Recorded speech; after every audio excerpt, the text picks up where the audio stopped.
Assalamualaikum warahmatullahi wabarakatuh. We are from Group 4G. I am NURHUSNA binti SUBRI, metric number 280451. I will start my presentation with the introduction.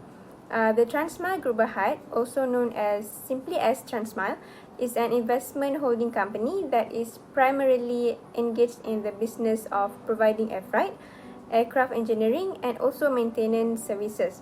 Gan Bun Aun established the company in November of 1993, and 3 years and 1 month later, on June 27, 1997, it became publicly traded by being listed on the Bursa Malaysia Securities Berhad.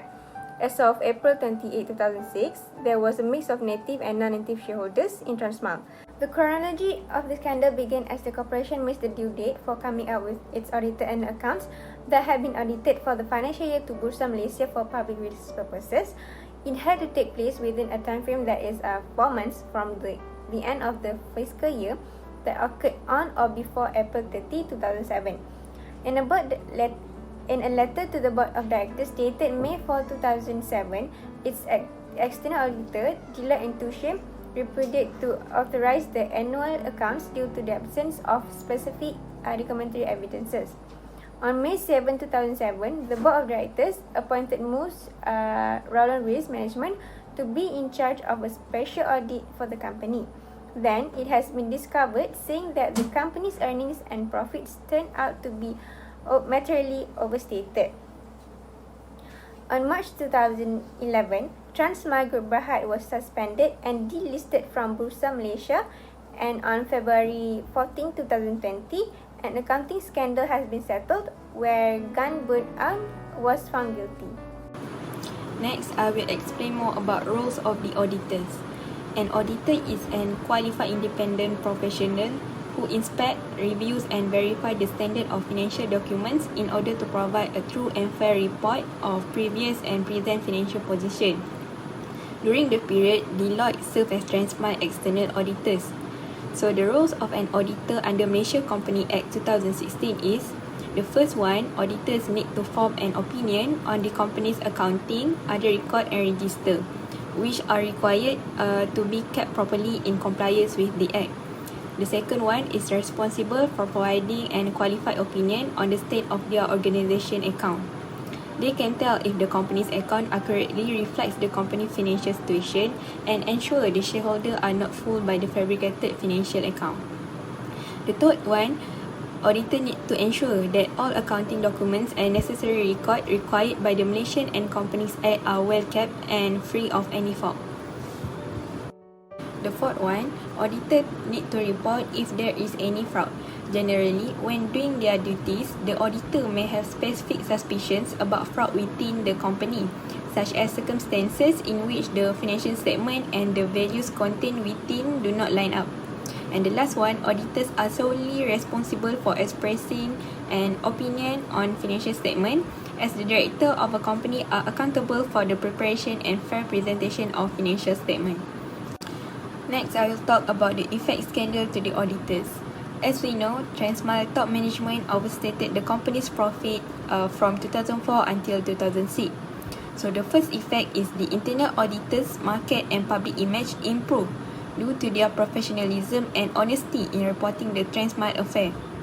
Mus Roland Risk Management, an independent professional firm, discovered the fraudulent activity by doing special audit and uncovered large discrepancy in the company's receivable.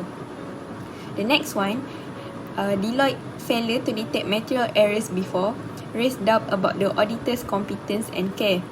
CEO of Deloitte said auditors are nearly unable to examine each and every transaction, and Transmile had limited the scope of internal auditing on critical areas. Apart from competence and due care, Deloitte's independence was also a matter of concern. Transmile has had a long-standing relationship with Deloitte that spans more than a decade. The long-standing connection, on the other hand, may create familiarity risk to some level. Familiarity may have a negative impact on auditors' mental independence. Lastly, the scandal can be interpreted as a fear of Deloitte of losing their client, especially considering the fierce competition from the other audit firms. Deloitte was also said to have quoted its client an audit fee which was comparatively too low. It may jeopardize the idea of competence and appropriate care, as auditors may struggle to perform their tasks adequately. Assalamualaikum and a very good day to Dr. SHAMHARIR. I am NURUL AZMI, number matric 281541. I will continue the presentation with regard to the involvement of auditors, specifically external auditors. In general, external auditors conduct audits with respect to the financial statements in accordance with International Standards on Auditing, Malaysian Financial Reporting Standards and International Accounting Standards. So, the users of financial statements such as government agencies, investors and general public will rely on the external auditors to present an unbiased audit reports. So specifically, the primary role of external auditors is to provide opinions whether the financial statements of the company are free from material misstatements. If the external auditors found fraud or error, they will bring it to the management's attention, or otherwise they will consider terminating the engagement if the management fails to take necessary actions. Moving on to the case of Transmart Group Berhad, the role played by the company's external auditors, Deloitte, was to examine and ensure the company's financial statements are aligned with statutory requirements. Nevertheless, Deloitte explained that their audit was regulated by the principle of materiality, which biased on large amounts. It is because it is impossible to audit every transaction. During the audit process, the external auditors rely on Transmart's board of directors and management, who are accountable for the company's governance and overall responsibility. Later on, during 2007, the audit was taken over by KPMG. During the year, the revenue decreased while audit fees increased. The setting of such high audit fees can strengthen the principle of competence and due care, because it will be easier for external auditors to perform their duty adequately. Furthermore, there was a special audit on Transmart Group Berhad, which is conducted by Morse Rowland. The special audit discovered significant anomalies in the Transmart receivables, which lead to the conclusion that the earnings on the year 2005 and 2006 were excessively overstated. That's all from me, Nurul Iman bin Azmi. I will pass to the next presenter. Thank you very much. A very good day to Dr. SHAMHARIR. My name is KWANG, matrix number 279351. Without further ado, I will continue explaining the involvement of the internal auditors. Firstly, as we know, in Transmart Group Berhad, the internal audit department has required to assist the audit committees in monitoring the organization's internal control system since 2004. In the middle of the year 2004, Transmart has outsourced an independent professional firm, namely Morse Rowland Risk Management Sdn Berhad, to assist the company in internal audits. However, although the Transmart have been outsourcing Morse to be in charge of its internal audit role, but the audit committees have limited their works and focus on the auditing based on the instruction given. Therefore, the most crucial departments, such as the company sales and the finance departments, were not included in the internal audit scopes of works, including the audit of the company's financial statements was not included. Next, the professional competence and due care of the Code of Ethics in Transmart.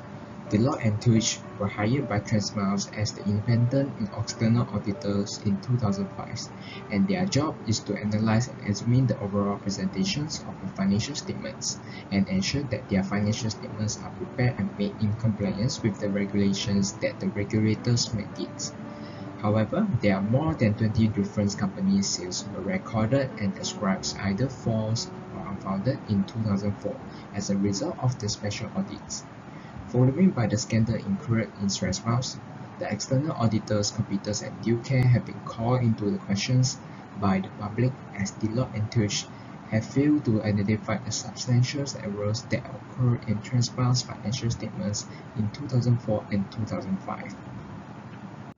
In addition, a conversation was made between Business Times and the CEOs of Deloitte and Touche Asia Pacific, Mr. Chalima Chikyong, when the public has concern about the scandal of Transmart. Therefore, he stated that his auditors had applied the principle of materiality when performing the audit works, where they only verify the samples which contain material amounts instead of verifying all the transactions and documents that contain interest amounts. Besides that, the CEO also stated that the internal and external auditors might meet difficulty in revealing the fraud or misstatements made by the employees, sometimes even worse, the collusion made between the employees with the supplier outside. In this case, Deloitte and Touch did not provide appropriate professional service to Transma by using their knowledge and skills, and even the auditors did not handle the client's information carefully. Therefore, it caused Transma to produce a massive error by exaggerating its materiality levels. That's all from me. Thank you. Integrity and independence are one of the code of ethics that is violated in the Transmi scandal. Deloitte and Touch had a long-term relationship with a company for a decade. There are chances to expose infamiliarity threat. Because of the long relationship, this could affect their independence of mind and auditing quality. After 2 years of cheating, Audit Committee of Transmil proved that they are not comply with the standard of law. Supposedly, Audit Committee and Board of Directors should not approve Transmil to release the report to Bursa Malaysia. The Board of Directors meant to be informed by both auditors for further consideration, but there are some few information about the scandal that are being kept secret between them.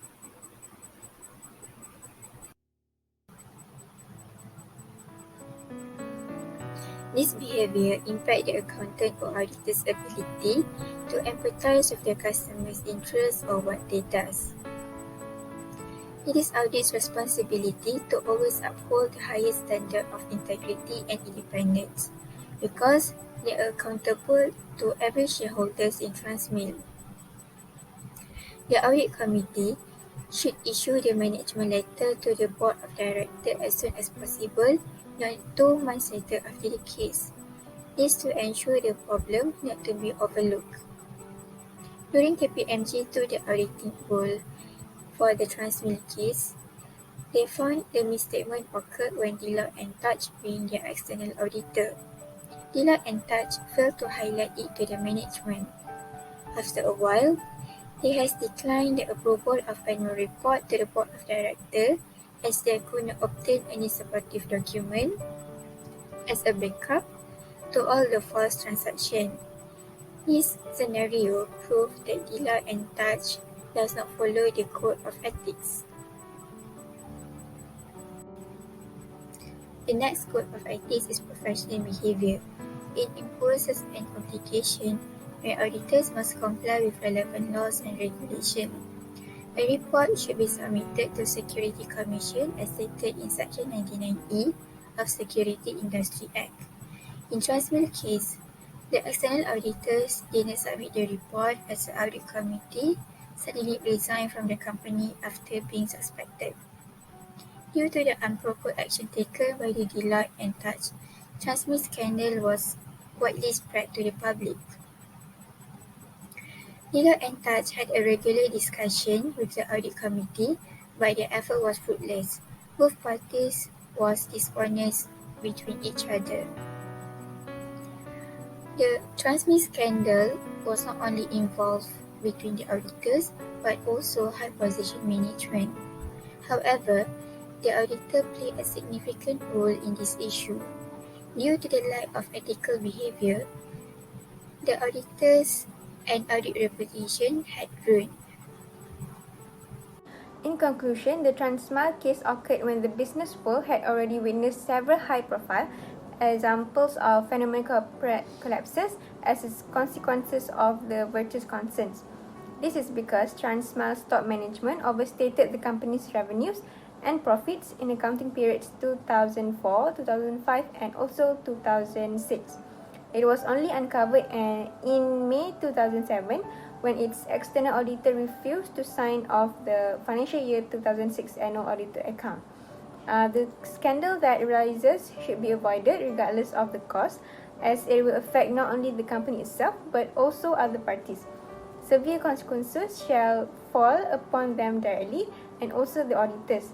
Also, they have the audacity to release the unaudited annual account which has violated the requirements and makes them look unprofessional to do such thing. This practice has to be steered clear of immediately as it can give impact to many parties.